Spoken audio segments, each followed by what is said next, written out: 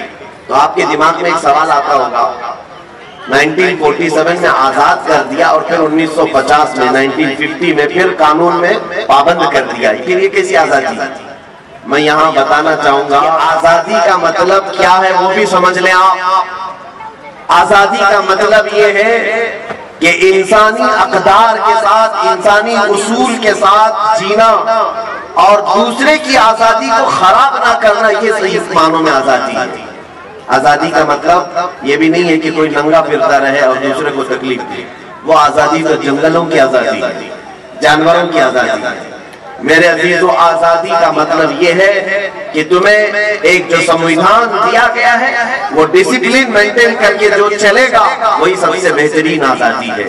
قانون کے خلاف جو بھی کرتا ہے، ہمارے آقا صلی اللہ تعالیٰ علیہ وسلم نے بھی ہمیں اصول عطا کیے، فرامین عطا کیے، اور یہ بھی فرمایا من غشنا فلیس منا، جس نے ہمیں دھوکہ دیا وہ ہماری امت میں سے نہیں ہے. اس لیے دھوکہ دینا، رشوت دینا، یہ تمام چیزیں جو قانون کے ساتھ آج ہو رہی ہیں، ان سب سے آج ہمیں مکتی چاہیے، آزادی چاہیے. ہم یہ سوچتے ہیں کہ 500,000 دے کر کے قانون توڑ دیں گے، ایسا کبھی نہیں کرنا چاہیے. قانون کے رکھوالے بھی ایسا نہ کریں، ہندوستان کا کوئی شہری بھی ایسا نہ کرے. اس لیے کہ 500,000 دے کر کے اگر آپ نے قانون توڑ دیا تو گویا کہ آپ نے ہندوستان کے سمویدھان کے ساتھ کھلواڑ کیا ہے. آگے آنے والی نسلیں پھر ڈسپلن کبھی مینٹین نہیں کر پائیں گی. اس لیے ہر ایک کو رشوت کے خلاف بھی کھڑا ہونا ہے، کرپشن کے خلاف بھی کھڑا ہونا ہے، کیونکہ کرپشن کے خلاف کھڑا ہونا ہی ہمارے ہندوستان کے سمویدھان کی حفاظت کے لیے کھڑا ہونا ہے. بس میں انہی باتوں کے ساتھ آج میں فخر کے ساتھ یہ کہتا ہوں، پہلی مرتبہ ہم گراؤنڈ میں جمع ہوئے ہیں. پہلی مرتبہ یہ ہمارا یہ کارکرم، یہ جو پروگرام ہوا ہے، بہرحال ہمیں سیکھنا بہت کچھ ہے. ہم بچے ہیں اور بہت ساری چیزیں ابھی ہمیں سیکھنی باقی ہیں. ڈپارٹمنٹ کا بھی میں شکر گزار ہوں کہ انہوں نے پرمیشن دیا، بی ایم سی والوں نے اور دیگر یہاں پر منتظمین نے. خاص طور پر آج میں آپ کو ایک بات بتا دوں، مدینہ جامع مسجد کی آواز پر آج پاک سائٹ اور گھاٹ کوپر کے قریب کی جتنی تنظیمیں تھیں، کمیٹیاں تھیں، الحمدللہ وہ سب یہاں پر آج حاضر ہو چکی. ایک جھنڈے کے تلے ہم سب جمع ہوئے ہیں. مجھے امید ہے کہ پھر یہ جھنڈے تلے جب بھی آواز اٹھائی جائے گی ہم سب ایک جگہ جمع ہو جائیں گے. جمع ہوں گے نا انشاءاللہ. یہاں پر میں سارے کمیٹیوں کے نام پڑھ نہیں پاؤں گا. الامان فاؤنڈیشن کی طرف سے ہے، رہبر کمیٹی کی طرف سے ہے. آپ اپنے بینر اوپر اٹھائیں تو پتہ چلے گا. شاداب ایجوکیشن ویلفیئر سوسائٹی یہاں پر ہے، فیضان مصطفیٰ ویلفیئر سوسائٹی، سہایتا سوشل کمیٹی، پنکے شاہ درگاہ مسجد ٹرسٹ، مدینہ عیدگاہ کمیٹی، لاسٹ میں غلام حبیب کمیٹی اور دیگر جتنی کمیٹیاں پاک سائٹ اور وکرولی گھاٹ کوپر میں موجود ہیں، میں سب کا شکر گزار ہوں. میرے خیال سے کچھ لوگوں کے بینر آئے نہیں ہوں گے، لیکن امید ہے کہ مدینہ جامع مسجد کے اس پرچم تلے، ہندوستان کے جھنڈے تلے سبوں نے اپنا سپورٹ پیش کیا اور جمع ہوئے ہیں. انشاءاللہ العزیز اسی طرح ہم آگے بھی متحدہ طور پر کام کرتے رہیں گے، اس لیے کہ اتحاد زندگی ہے اور اختلاف موت ہے. اتحاد زندگی ہے، اختلاف موت ہے. ہم اختلاف سے باہر آئیں گے اور سب مل کر کے ہندوستان کی ترقی کے لیے عزم کریں گے، عہد کریں گے. آج اخیر میں صرف اتنا کہنا چاہوں گا کہ آپ تمام حضرات مل کر پرجوش انداز میں یہ عزم کریں آج کہ ہندوستان کے وقار کے لیے ہم یہاں پر انشاءاللہ العزیز جو کچھ بھی بن سکے گا ہم کرنے کی کوشش کریں گے انشاءاللہ. دیکھیں ہندوستان کی صرف چیزیں حاصل کر لینا ظاہر سی بات ہے، آپ جی رہے ہیں یہاں پر، آپ کے اناج کہاں سے مل رہے ہیں؟ اسی ہندوستان کی زمین سے. آپ کا پانی جو روز استعمال کر رہے ہیں اسی ہندوستان کی زمین سے مل رہا ہے. ایسا نہیں کہ ہندوستان میں رہ رہے ہیں اور امریکہ کا پانی پی رہے ہیں. سب ہم یہیں کا پانی پی رہے ہیں, یہیں کے اناج کھا رہے ہیں. تو کیا ہم ہندوستان کو جانے سے پہلے بھی کچھ دے کر کے جائیں گے؟